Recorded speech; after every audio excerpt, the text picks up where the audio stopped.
Welcome to the Aesthetic Doctor Podcast. We don't shy away and keep secrets here. We empower you with education, telling you the truth about all things aesthetic medicine while encouraging you to be the best version of yourself. It's time to look great and feel good doing it. This is your host, mom, speaker, and board-certified physician, Dr. Judith Borger. Hello, friends. This is Dr. Borger, and welcome to episode 7 of the Aesthetic Doctor Podcast. In today's episode, we're going to talk a little bit about my recent reflections and mindset changes. So, this podcast is all about you living your best life and beauty from the inside out and the outside in. So today is probably going to focus more on sort of the inside and some thoughts and mindset work.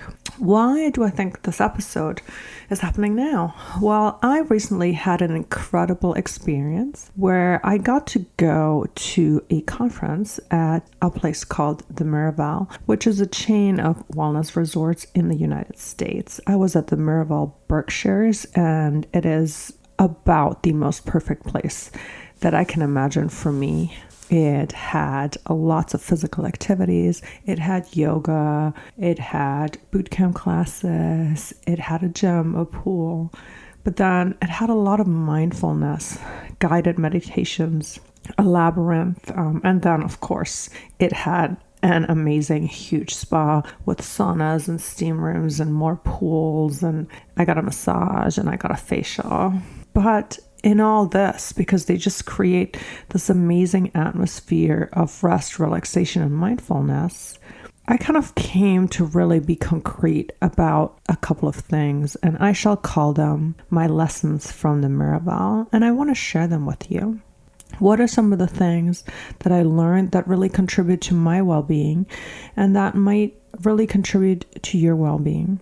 Number 1, digital mindfulness. So the Miraval has a policy of digital mindfulness, which means that in none of the common areas can you answer your phone, can you talk during lunch, or they discourage it during any of the activities as well, which is just kind of amazing because it forces you to be present and not be chained to your phone and glued to social media and all of those things. I think I'm generally pretty good at that anyway, but it's kind of amazing about when you leave your phone in your room and you don't even take it with you, how much you experience and how much you think and how much you connect with people in simple everyday conversations. And then they have like this beautiful music playing everywhere. So it just sets this atmosphere. They actually give you these little bags for your cell phone. So one of the things that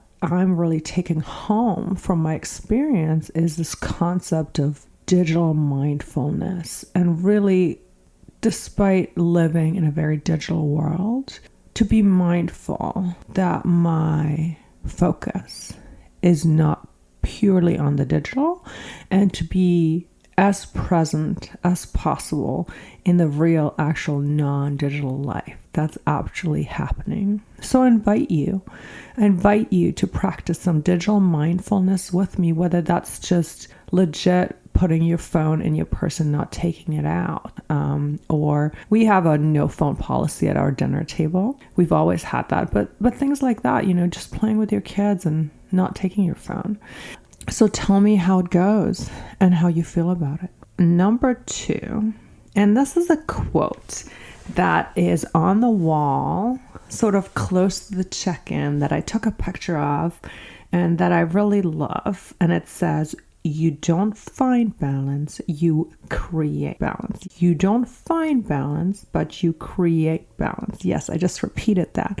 And I repeated it on purpose because I think it's kind of a brilliant, brilliant quote. We do talk about finding balance, and there is such a thing, right, as finding on it. But the whole thought about this is that you don't accidentally stumble upon it. You're not taking along with your busy lives and taking a stroll and boom, there comes balance. Everything that really creates balance in your life is something you actively create. For example, you take time where you say, you know what, this isn't my work time. I'm not going to respond to work emails because nobody's dying. I'm going to respond to them tomorrow. I'm going to have this uninterrupted time to spend with my kids, my spouse, to spend doing self-care or scheduling self. A lot of times we do for everybody else and we don't do for ourselves. So saying, you know what, my 9:00 Pilates class is really important to me, so it's going to happen. And I'm sorry, our meeting can only happen at 11 before versus always being like, yeah, absolutely, I'll cancel it. Or getting childcare or whatever it is. The same, I think, goes in any aspect of your life. Things that you want or that you feel like you need to feel more balance. It is up to you to be in charge of your life, to be the steward of your life, to actually make them happen. Taking a day off, getting your charts done on time so that you don't have to do them at home. Whatever it is, exercising, meditating, having that 30 minutes uninterrupted to check in with a friend, your spouse, yourself, prayer, church, whatever it might be for you, I challenge you to create it and to really feel empowered and feel in charge enough that you say, you know what, this is what I want and I'm going to make it happen. What can I let go of to find this balance? Because I think that's really what sometimes balance has to do with, is letting go of stuff, expectations, old habits, things that no longer serve you. So I implore you, think about creating balance. It's not something we magically stumble upon. I know I've had to work really hard in my life to create the life that I have right now. I love the balance that I have in my life. I get to work in the ER, in the pediatric ER, which I completely love, but I switched from a half pediatric, half adult role into a full pediatric role.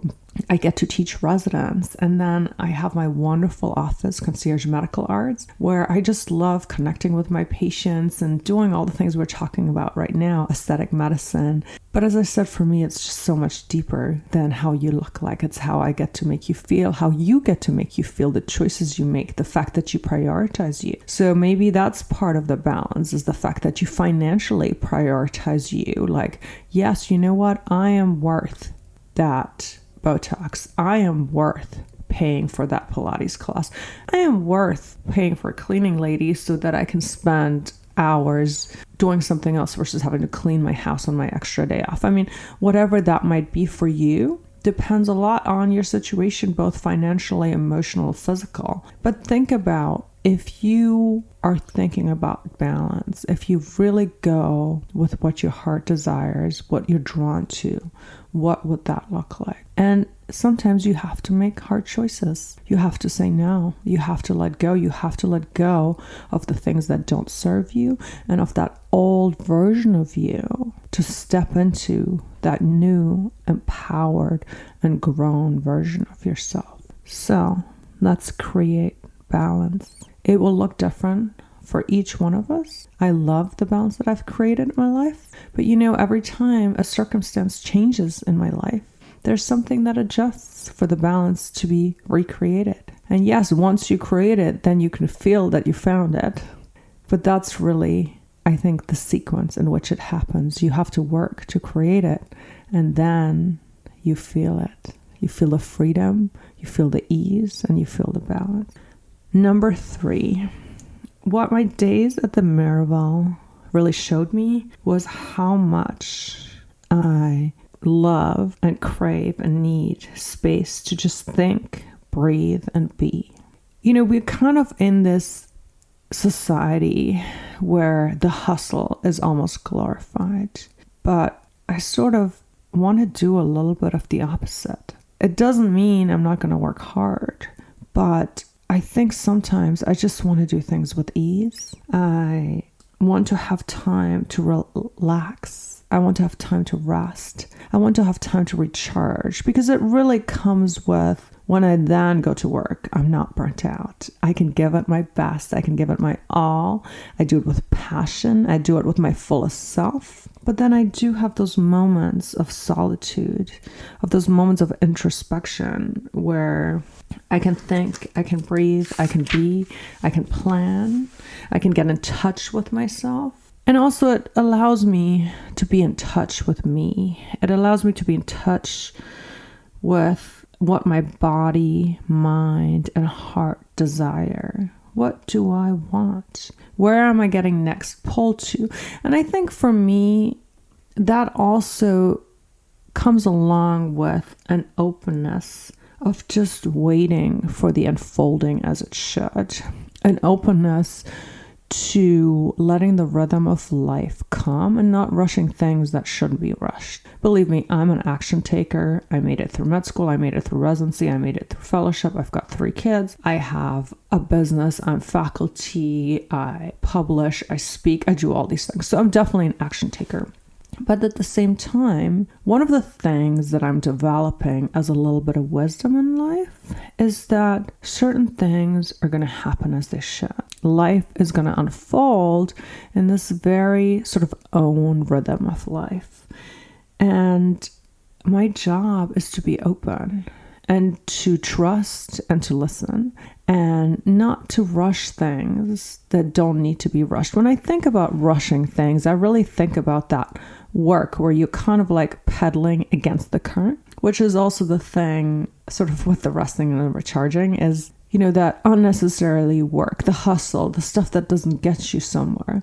While if you do effective, good things, and if you move when the time is right, then it's just going to be successful and it's the way it's supposed to be. Anyway, I loved the opportunity to really reconnect with myself and ask myself, what is it that you need? My love, I love you. What is it that you want? My love, how can I love you? How can I give you what you need? From this place of openness, from this place of love, from this place of listening. So sometimes those moments of rest and recharging are really important to me. My time at the Miraval was so impactful to me, and I can't wait to go back. I am planning to make this a yearly thing, hopefully. It's just the most incredible place, and I felt like I really reconnected with myself as a human being, and I grew. And so I wanted to share that with you. Next week, we'll dive right back into aesthetics.